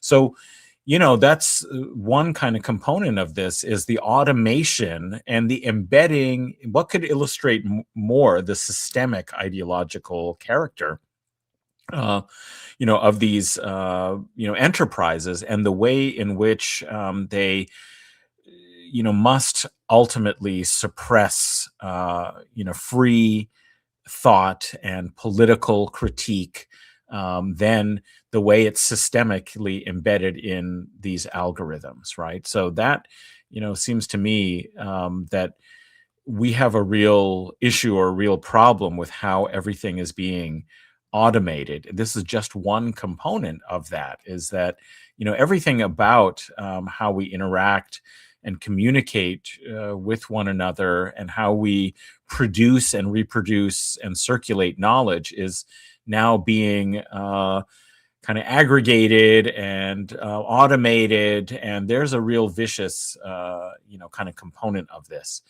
So I think, the Cena rant, for example, is like an absolutely necessary defiance to the, conformity and the conventionalizing and the normalizing of abhorrent kind of principles as, established kind of principles for polite discourse, etc. So, that's another thing that actually the channel, has contributed. And of course, you being guest on a lot of other shows as well, is bringing out the spontaneous, insurgent sort of analysis and connections that go into a proper Cena rant. That is always going to be antithetical to the corporatist, Zionist, imperialist, capitalist, AI, censorship protocol and regime. So, I guess that's part analysis and part appreciation for, why these kinds of spaces, while we have them, we have to cherish them. Thank you. Yeah, absolutely. Jay, yeah, I have to bounce, but thank you. It's great to see you again, Adnan and Cena. I'm grateful that I had offered you when you got banned. I was like, you can come on my channel and you can rant about it and talk about it, and we can support wherever you need to move to show people where you're at. And of course, if that does ever come to pass, then of course that offer stands. But I'm grateful that we were able to co-stream this and that your channel's back on and that the people won. And the Cena rant is here to stay against the will of AI or Zionists or all of the above. I think that's my longest rant ever. 27 minutes. That's longer than a sitcom. I don't know. I had it in me. Yeah, which is only 22 minutes of actual content, right? yeah. Thank you, Jay. It's always good to chat. And let's do another one soon. Jay. Take care. Yeah, so I will. Did your kid have Nutella and pretzels? Yes, he did, and I have no idea what's going on upstairs, which is one of the reasons I need to go. But I will leave this stream on my channel. I'll just turn my camera off, and you can pull me off screen. But great to see you both. Jay. Thank you. Take care. Yeah, that's another thing that you said, Cena, that was interesting, or just reminded me of. Even if we don't in this sort of space do big numbers, right? It's not these 50K, 100K, for these videos. There is something important about long form, extended analysis, deep engagement with real kind of issues and real, analysis about what's happening in the world. And what I've seen as a result of it is, even though I will have very few views on most of the videos under 5K, it's great when you get 4,000 or 5,000, that's a big, big number for a channel like mine. And, yours, you get maybe a bit more, but we're not talking about, 10,000 typically, right? For a video where you had a discussion or an interview. Maybe some of the tanky therapies would go up to that level. That was a, kind of powerful genre, and at the times that you were doing them, they were serving such an important need. But my sense is that there is deeper engagement, and even though the numbers, seem to me kind of low, I will go to activist spaces. Or where I'm giving talks at conferences, and at least a few people will say, oh, we really appreciate what you're doing on tanky therapy, on your channel, on this, on that. And it seems like you have a great kind of community of people doing this kind of work online together.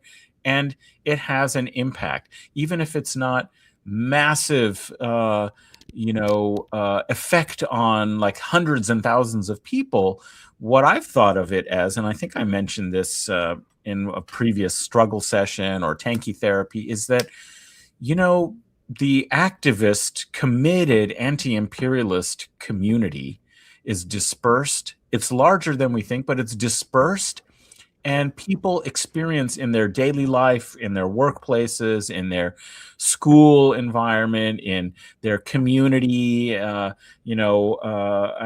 activities, in their sports league or whatever, serious isolation because they don't feel anybody appreciates, understands, is thinking about these issues and topics, and we can just go through a genocide and have normal life, right? And that's what people in North American capitalist consumer society seem so practiced and capable of, is of compartmentalizing the horrors that are happening in the world so that they can still have their potluck picnic, their kind of sort of world stay intact. And of course we have to still live, but there's something kind of unreal about that. And these spaces provide some check against reality, that you're not alone in understanding that these cannot be tolerated and that we have to do something about it. And it gives encouragement for the people. We may not be converting a lot of new people, but the people who are the backbone of whatever kind of resistance there is or may be in the imperial core, do take some solace, it seems to me, and encouragement and sense of community and continued purpose and re-energizing of the exhausting practice of having to try and speak to people, to push back against the terrible complicity of our societies. That's exhausting for people. And one thing that your channel and Jay's Millennials Are Killing Capitalism, and that we can try to do, is to bring some of those people together, to give them encouragement, to reaffirm that you are not crazy. This world is insane, but you are not crazy, and we have to change it. So that's what I think is also, even if our model is not about doing the big numbers, as you've sort of also said many a time to me, when I'm like, yeah, but there's only like 1,000, for this video, and it was such a great discussion. Or when I have like Hoda Amori on from Palestine Action, the people who are actually doing the most work, that really we need to replicate and think about how one can be effective in putting pressure to end this whole network of the war machine and war, the military industrial security, information, and intelligence complex. We have to have ways to push back against it. I'll have 800 people watch that video, among the least, and to me it's like, well, this is the most important conversation we could have had, because here are people we could learn from about how to do this, but it's like, it's going to inspire deep connection and thinking in this community. That's what we're doing, is not trying to get the big numbers or to convert people, but to actually, have the serious conversations and provide that sense of community and deep connection to the cause of justice, right? So it's a different model that we're trying to do, and it's not meant to be successful in the usual metrics of a capitalist consumer society. It's really oblique to that. We have to take into account that these are platforms. If people are trying to survive on the basis of this kind of media work, it's going to be a struggle. It's going to be quite difficult to do it.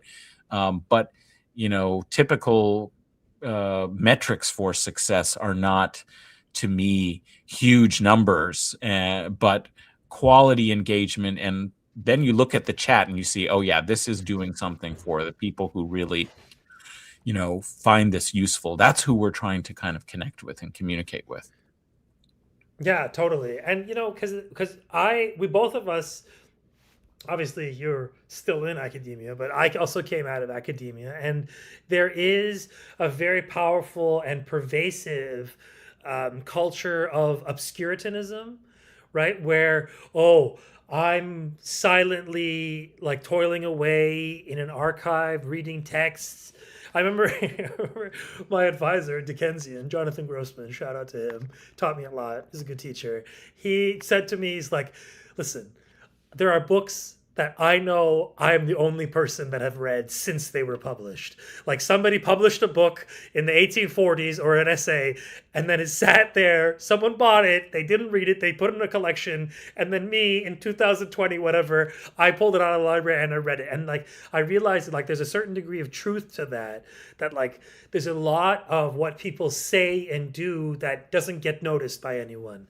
That and then it's the job of scholars long after the fact to go digging it up and bring it to a larger audience. And but the result of that though is people, I think there's a lot of it just seems to me that it relies upon a class of people like me who take that kind of obscure, that take their work and bring it to a larger audience and hopefully translate it, because that it's one thing to sort of bring out something that has been completely forgotten or buried by time, and then to write about it and incorporate it into something bigger, right? But because that thing that you published around that obscure text is also limited in its reach, because the class of people that it's aimed for is small and also shrinking, by the way. Even if you try to have a bigger audience, even if I'm not saying that, my advisor Jonathan doesn't want to have more people read his stuff, of course he does, but it's the result is the nature of academic work has reached,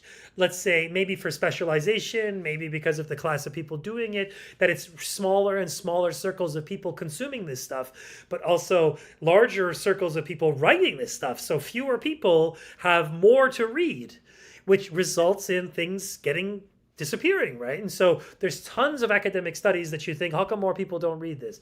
How come more people don't say this? And it's like, it's not that not enough people read X, Y, or Z. It's not that. It's that the world of people who care is small, or is like that. There's a vast. I think I want to say I've called it like sociopathy before.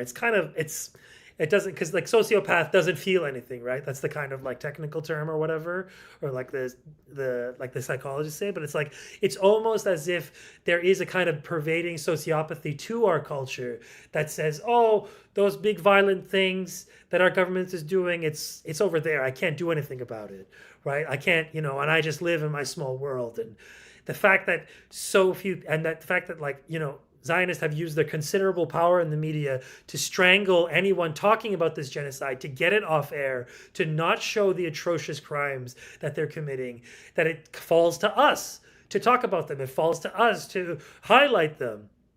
And that to me is a kind of structural issue here, which is,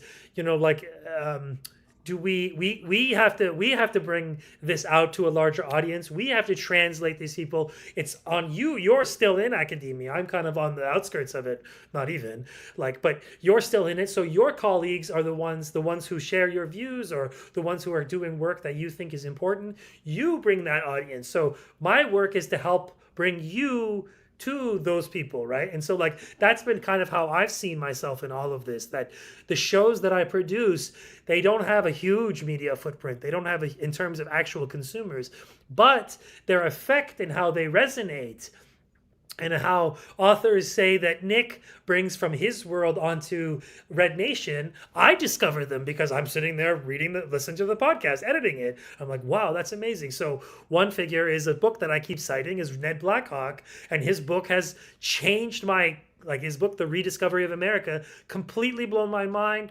I'm on my third read through of it, and it's something that I recommend to everybody. And that to me is like my thinking grew out of that book, and that is because I produced the Red Nation podcast that this book came into my life. So it's like that to me, I hope, is something that I can bring to others who listen to the show. Obviously, only one person produces the show, but by listening to it, and hopefully down the line somebody watches his YouTube video, they read parts of the book, and it changes, say, their view of what's called New France, if they ever had a view of it, of like, oh, what was New France? How did they do do it. And so for you, for instance, something that we've talked about is beyond, say, the like the live streaming, which you've like mastered of, beyond my wildest dreams. Your channel has, like, Adnan has done more live streams in a week than I do in like 6 months. Sometimes Adnan is a legit live streaming addict. But it's like that hope for me is something that, like, oh, okay, Adnan can now do lectures, and now I'm pushing him to do this. So everybody who watches, who's a fan of his show, say that he should do this. But I'm hoping Adnan and I record some lectures of his on the Crusades, because that's what he does. And we produce them into lectures, we produce them into videos, and then we premiere them as live premieres so people can chat and stuff.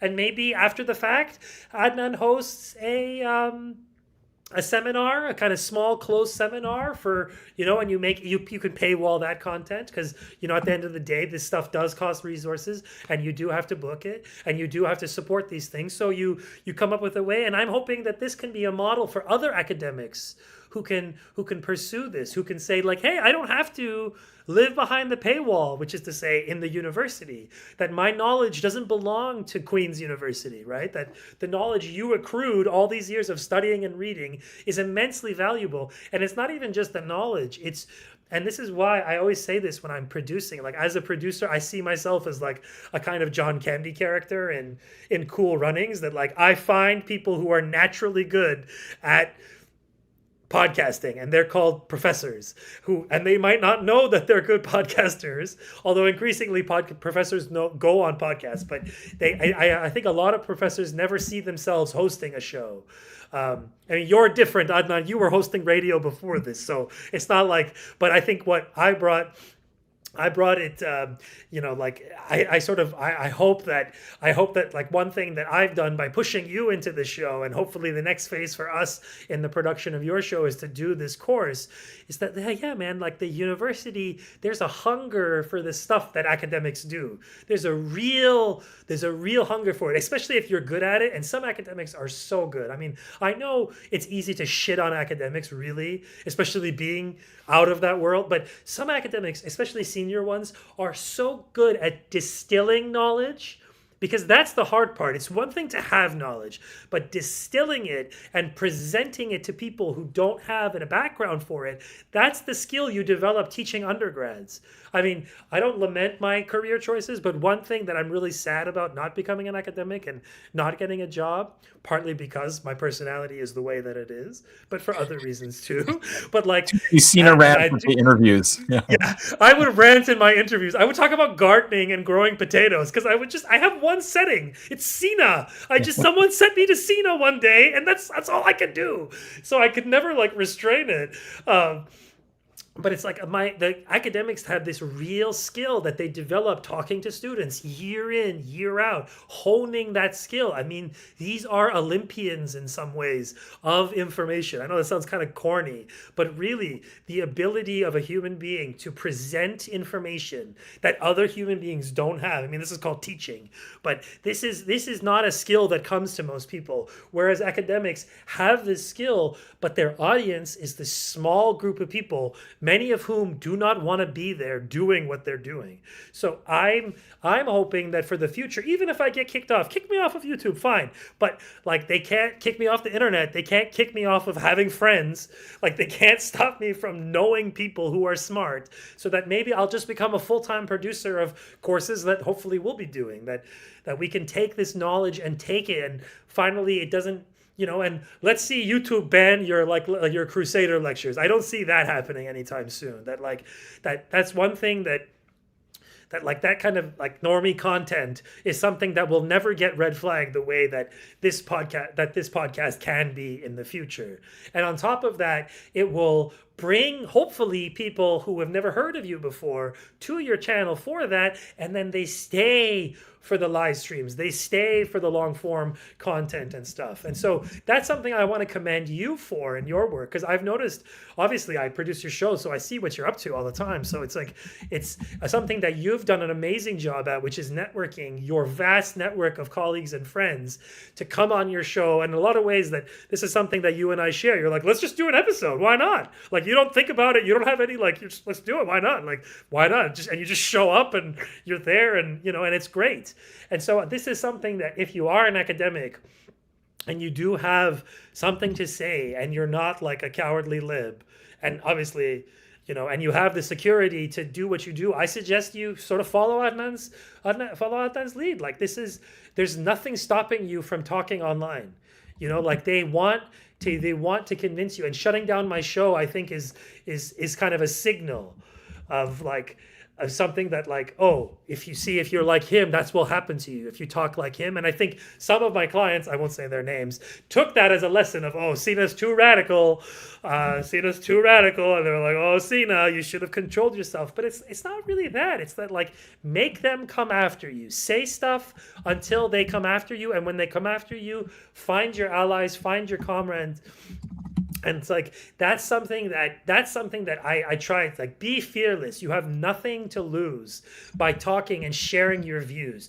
And that's like, that to me is something that if you are an academic listening to this, reach out to me. I'll show you. It's not hard. This isn't rocket science. You go in front of a camera, you plug your mic in, you sit and you talk, and don't let them bully you into silence. I mean, maybe you have reasons, maybe there's career reasons. I understand. Like, not everybody has the freedom that you have. You're a senior academic, and you're in a less, you're not also the kind of guy who can be bullied into silence. That's just not who you are. But some people can be, and I don't begrudge them for that. But we're also at a point in our human history where being silent isn't going to help the species, man. Like, being silent is done. It's like we're past silence. The world is burning. Everything's it's like a big potato. We're living inside of a big potato, and you have to speak out now. So, anyways, that's my rant. That was a long rant. Well, I mean, I think it's nice of you to mention that, there are, well, I think first thing is, you as a producer, even if, yes, they ban the East is a podcast on whatever flimsy grounds they can invent, there are other ways to continue to do the work that you do. And you've created a network, a kind of ecosystem. It's a smallish ecosystem, but it is an ecosystem of compatible interacting programs. I mean, along a spectrum, like there is Makdisi Street, and it's great. I love listening to Makdisi Street. It isn't that I would always, accept every bit of their analysis, but it's really engaging. And they're, three fascinating scholars who happen to be brothers, having good conversation. And that's something that is rare, to be able to engage with that, all the way to Red Nation and Lara Shihai's, psychic militancy. So there is a kind of network and an ecosystem that, has been created that is robust, in its own way, and is more than the sum of each of these individual programs. Yes, exactly. Because they create a world of learning, of engagement, of possibilities, of how we can think and act otherwise, to have a world that is otherwise, right? You need, an ecosystem. You can't just have like one kind of person talking about this. You need to have it be part of a community where people are bringing different components, different inflections, different knowledge bases all together. And so that's, like, I think, a serious accomplishment that will be going forward, until they ban everybody, right? All of us, right? So that's kind of good to have done that. The second thing I think that is also where I'm interested is, of course, we've been through this genocide, the most intense phases of which were absolutely intolerable, without some kind of companionship, some kind of collective analysis to even survive it emotionally, as we are watching, the brave people of Palestine be subject to such incredible violence. So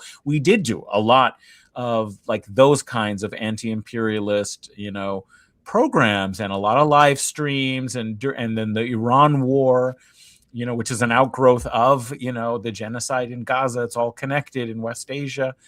But, these have been emergencies where we have had to adapt and engage in a certain way. But for the next kind of phase, I think we also have to be building towards longer term kind of education and organizing, not just reacting to events and their unfolding, but actually preparing the ground with knowledge of history, knowledge of politics, and a sense of what the possibilities for organizing are to build some kind of alternate institutions and possibilities for a better livable future. That has to be a longer term project. I mean, it's both. We want the empire to collapse, but we also want some roots of something that you can build on to be developing in its place, right? Of like that. So that, I feel like one thing that we can do, and what I would be excited to do, is that idea of trying to do more with the expertise that I have and do versions of what I do in class online, publicly, with more of a sense of this is a resource for us, rather than this is a fascinating world to learn about, which it is. It is that. That's what it is for my undergraduate students, broadly speaking, because that's the framework of academia. As you study these eras of history, or whatever, literature or whatever, because for the sake of itself, because it is worth, that's the humanistic project. And I'm project. However, that is liberal Western academy kind of taking the genuinely political and practical possibilities that this knowledge could lead to, kind of out of the, and it's not because I think knowledge should be instrumental. That's the corporate capitalist logic for it. However, it should be something that is character forming, political forming, world making, imagination stimulating, to think and feel directed towards how do you change the world, right? How do you make it better? That's a different kind of context, which you cannot just take that approach in the liberal Western academy. You can't take that as the goal and purpose that we are here together for. But you can online in your own, you can take the same knowledge and say the framework for investigating these things and learning these things is because there is merit and value for our own political practice and our own education and organizing together. And so that's what I would like to do with some of these courses, like the survey course that I'm teaching this coming fall about, kind of early, origins of Islam in ancient Near East and late antiquity and the transformations, that happen, in West Asia, and also how this history has been systematically framed through an Orientalist and Zionist prism to represent Islam, Muslims as colonizers who don't belong in the regions of the world that they exist in, i.e. Palestine, is one, but, the whole kind of framework, even for certain forms of Iranian nationalism, is, Islam is just an Arab imposition upon, our society. And this is what the Shah kind of constructed, an idea of pre-Islamic Iranian history as the true source of our identity, and everything that comes after it actually is foreign, is imposed, is unnatural, is illegitimate. And, so I would like to kind of take my history, of this early period and the formation of Muslim societies, but also what I would say Islamicate societies, that is mixed, multi-religious, multi-ethnic, multi-linguistic societies that existed for centuries before the modern era, and ideas of ethno-nationalism or linguistic nationalism imposed themselves in societies that were totally unsuited for this. So to really re-understand this kind of slow process by which societies and cultures develop and change, to confront contemporary ideas that are used politically to divide us, to suppress the region, to prevent the region from actually achieving sovereignty, right? So I think this would be valuable to have this kind of course that is like, take the academic knowledge, but bring it into some relation with what we're all dealing with and thinking about now.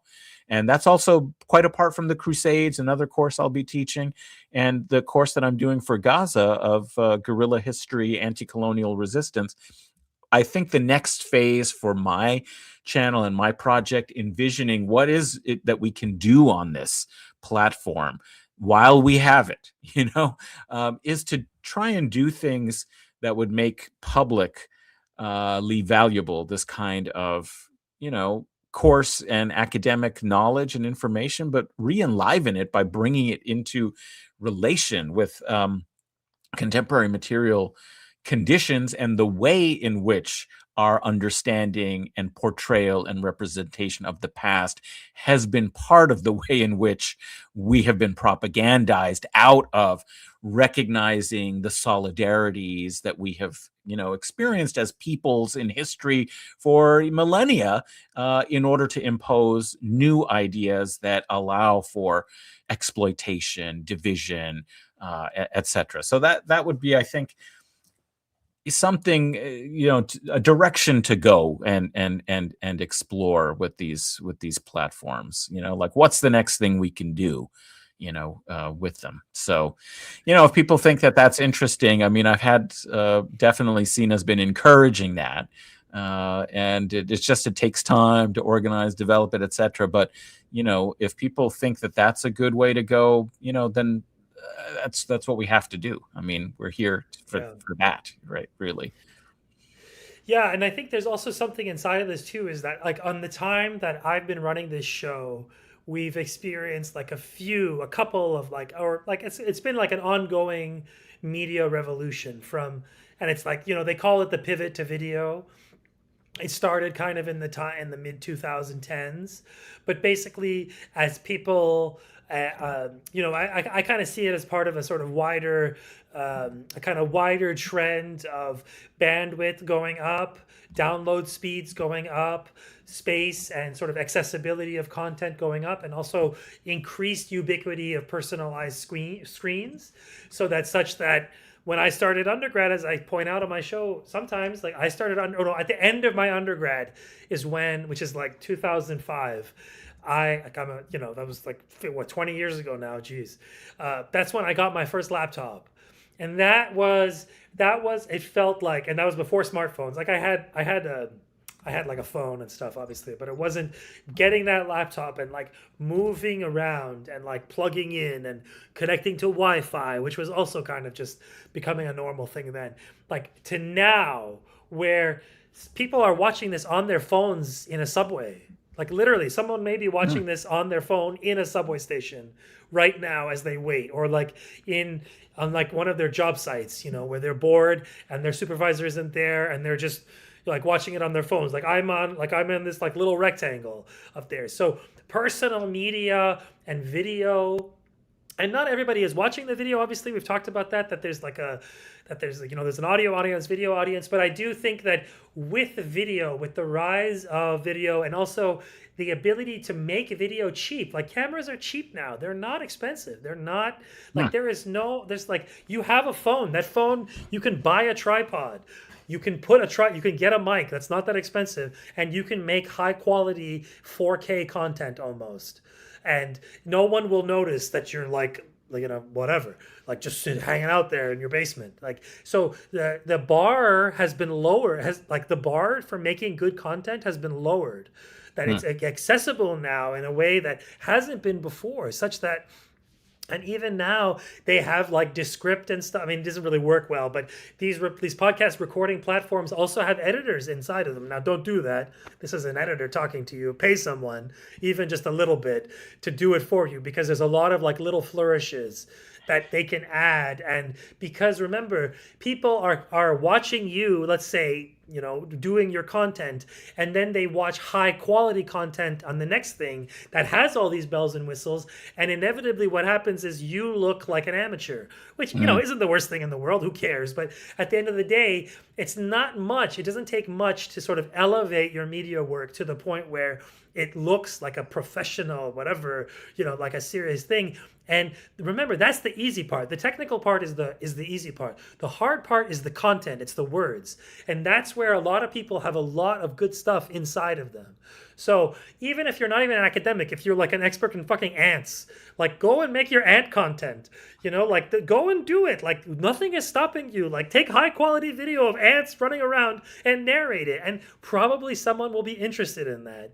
And there's no limit to what you can do. So it's 2 hours now. We should probably wind down. You should, yeah. I thank everyone. I really want to thank everyone who helped bring back my show. I never in a million years, you know, I said this to a couple of friends, like I could have been, in another lifetime, I could have been like writing obscure things about like Dickens trivia and like presenting it at a conference at like literally this time, like August, which is like where this big Dickens conference is hosted. Like I could have been doing that. I could have been writing for an audience of 400, you know, like, but instead they kicked me out. They said, you don't have to go home, but you can't stay here, see me.